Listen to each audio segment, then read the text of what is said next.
Deməli, salam dostlar, mən belə bir şey barədə danışmaq istəyirəm, yəni bu səhifəm barədə. Deməli, mən bu səhifəmi hardasa bir həftə olar ya da 5 gün olar ki, təzə atmışam. Yəni daha əvvəl işlədiyim, elə bir ki, dondurduğum səhifəm olmayıb da, yəni sıfırdan təzə açdığım hesabdır. Deməli, neçə gündür yəni ki, əvvəlki paylaşdığım videolara baxırsınız da, elə bir ki, əvvəlki videolarımda izlənmələr normal idi. Yəni 500, 600, 700, 800 baxış gəlirdi. Bəyənmələrdə məsələn 50, 60, 70 falan idi. Əslində normalda, yəni TikTok alqoritmasına görə, əgər sən məsələn plus 18 bir şey paylaşmışsansa, yəni TikTok alqoritmasını zədələyən bir şey qoymuşsansa, əgər sənin qoyduğun video tam TikTok'un alqoritmasına, o əxlaq normalarına uyğundursa, onda TikTok sənin paylaşımlarımı, yəni izlənmələrini düşürmür. Yəni mənim də izlənmələrim ilk əvvəl elə bir ki, digər videolarıma, paylaşımlarıma baxanda görürdüm ki, məsələn dalbadal bəyənmələr gəlirdi, like'lar gəlirdi, hətta yaxşı rəylər də gəlirdi. Amma mən o rəyləri sevirdim. Yəni o yaxşı, yəni dırnaqarası yaxşı rəylərin heç birini saxlamırdım səhifəmdə. Çünki yəni hər bir gələn rəyi mən incələyirəm. Əgər gələn rəy mənim xoşuma gəlmirsə, mən onu səhifəmdə saxlamıram.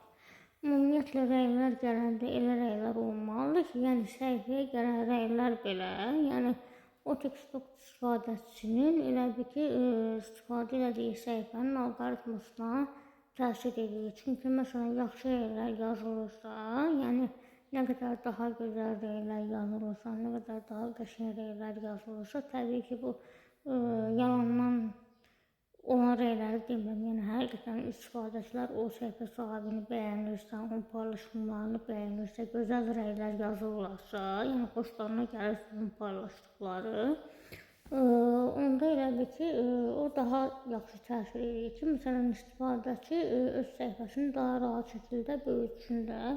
Mən də bu səhifəmi sıfırdan qurmuşam. Əvvəl video qoyanda məsələn izlənmələrim normal idi. Hətta dünən də dedim ki, yəni izlənmələrimin yaxşılığından həvəsə düşdüm.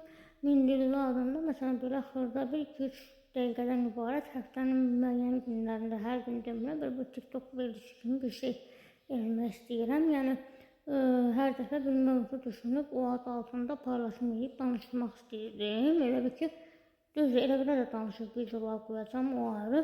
Amma dünən axşamdan elə bir günorta saat 4 idi ya 5 idi, isə axşama doğru, axşama yaxın idi. Belə gördüm ki, məsələn 5-6 dəfə video qoydum, məsələn izlənmələr 30-da qalır, yəni qalxmır da.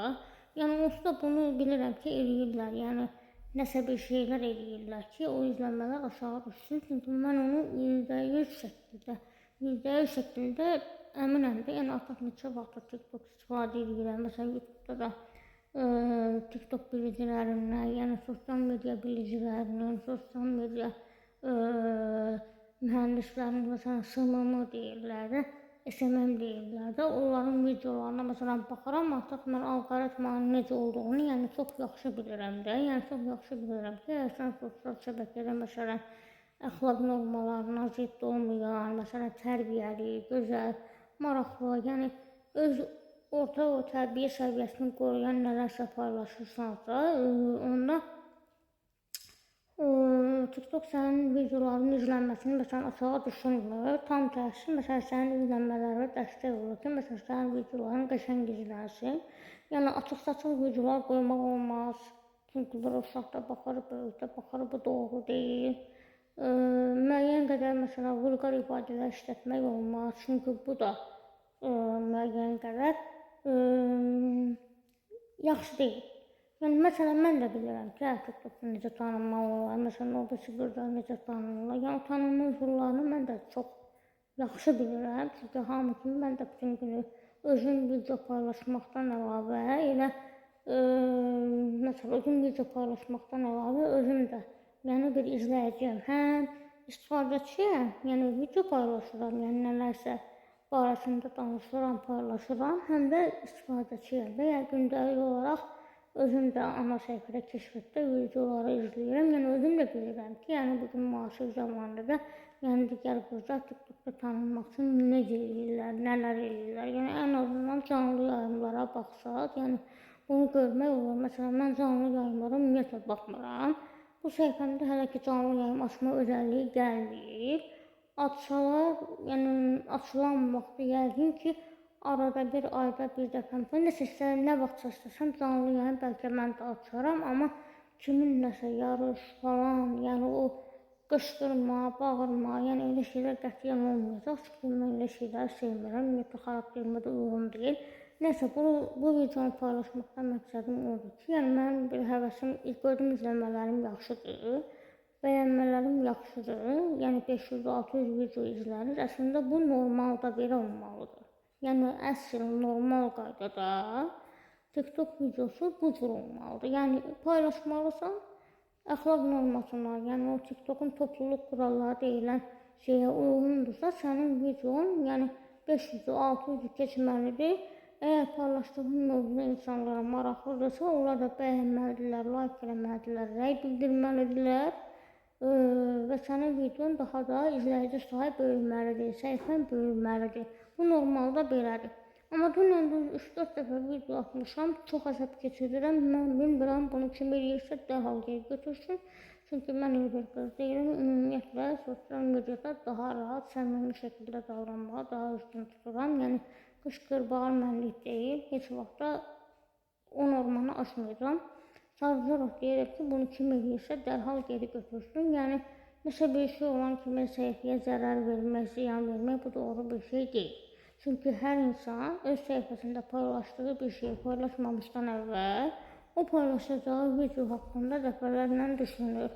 Yəni paylaşacağı mövzu haqqında dəfələrlə fikirləşir ki, hə, mən bu mövzu barəsində nə danışa bilərəm, nə edə bilərəm. Məsələn, mən o günlər video qoyub demişdim ki, hə, Mindilli adında belə bir konsept yaratmaq istəyirəm. O birdən belə olmadı. Oturdum, fikirləşdim, düşündüm, dedim ki, hə, video paylaşıram. Hazır səhifəmdə baxışlar da yaxşı gəlir. Elə hazır yaxşıdır, bəyənmələri də qəşəngdir. Elə götürüm, belə bir ideya gəldi ağlıma ki, belə bir başlıq altında bir gündən bir, 2 gündən bir nəsə bir video qoyum da. Amma dünən gördüm ki, axşam saat 4 idi, 5 idi, bilmirəm. Amma 4-dən 5-dən sonra axşama yaxın idi. Mən gördüm ki, yenə izlənmələrdə yavaş-yavaş elib ki, yenir aşağı. Mən bunu çox yaxşı bilirəm ki, bunu kimlərsə nələrsə eləyirlər ki, bu belə olsun, amma bu doğru bir şey deyil. Çünki onsuz da bu olmaz, başqa bir səhifə olar, oradan qoya bilərəm. O mənim üçün problemli bir şey deyil, amma insanın xoşuna gəlir ki, məsələn, maraqlı bir mövzu haqqında danışmaq istəyirsən, izlənmələrin yaxşı olanda, məsələn, həvəslənirsən, daha da deyirsən ki, mən özümü inkişaf elətdirim, daha da maraqlısı mövzular seçim. Məsələn, bir şey haqqında danışanda, o şeyə, məsələn, bəyənmələr yaxşı gələndə, məsələn, rəylər də yaxşı olanda, ən çox izlənmələr 500-600 keçəndə həvəslənirəm, deyirəm ki, hə, demək ki, mən nəsə yaxşı bir şey danışmışam ki, ən azından danışdığım bu mövzu insanların xoşuna gəlib ki, onları qane edib ki, bu qədər izlənmə gəlir, bu qədər bəyənmə gəlir. Məsələn, o biri səhifəmdə bu toxuduğum bandana haqqında danışmışdım, orada da demişim, atmışdım qırağa videonu, heç paylaşmaq fikrim yox idi. Amma sonra gördüm ki, yox, dedim qoy paylaşım, görüm nə qədər adam baxacaq, 700 nəfər baxdı. Xoşlarına gəldi, özüm də sevindim ki, hə, deməli toxuduğum şey haqqında, yəni bu ideyam haqqında danışmağım insanların xoşuna gəldi. İndi də deyirəm ki, yəni dünən 3-4 dəfə video attım, gördüm ki, izlənmələri 30-dan yuxarı qalxmır. Bunu kim eləyibsə bir zəhmət geri götürsün, yəni bu doğru bir şey deyil. Onsuz da olmasa, bu olmasa başqa bir səhifəyə keçirəcəm, o mənə maraqlı gəlir. Amma ən azından insanların əziyyətini yerə vurmaq olmaz. Düzdür, video uzun oldu, amma dünənləri gördüm ki, yəni yeni izlənmələr aşağı düşür. Ona görə dedim ki, yəni qoy belə bir şey paylaşım ki, yəni görüm səbəbi nədir. İndi özüm də baxaram ona.